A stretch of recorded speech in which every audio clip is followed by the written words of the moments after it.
Mutual fund म्हणजे काय, आज आपण सोप्या भाषेत समजून घेऊया.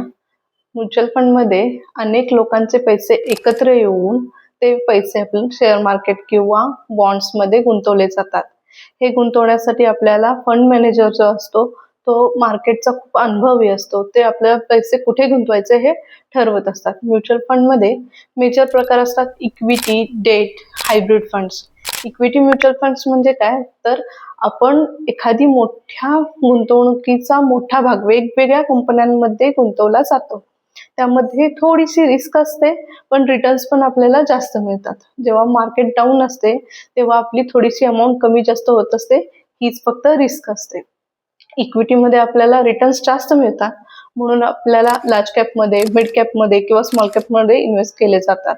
दुसरा आहे डेट फंड. डेट फंड हा आहे की डिबेंचर्स, गव्हर्नमेंट बॉन्ड्स, सिक्युरिटीज याच्यामध्ये आपले पैसे गुंतवले जातात. ह्याच्यामध्ये आपल्याला रिस्क कमी असते, रिटर्न्स पण आपल्याला कमी मिळतात. मिनिमम हा आपल्याला 3-4 वर्षासाठी ठेवू शकतो, म्हणजे हा शॉर्ट टर्म साठी आपल्याला हा फंड चालू शकतो. तिसरा आहे तो हायब्रिड फंड आहे. हायब्रिड फंडामध्ये इक्विटी अँड डेट याचं कॉम्बिनेशन असते. ह्याच्यामध्ये आपल्याला इक्विटी मधला रिटर्न्स आणि डेट मधला सेफ रिटर्न्स ह्याचे कॉम्बिनेशन करून आपल्याला रिटर्न्स दिले जातात.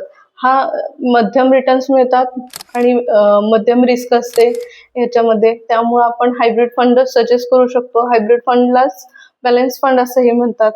आता हे 3 मेजर प्रकार, equity, debt and hybrid funds, हे म्युच्युअल फंड मधले प्रकार आहेत. हे आपण समजून घेतलेत.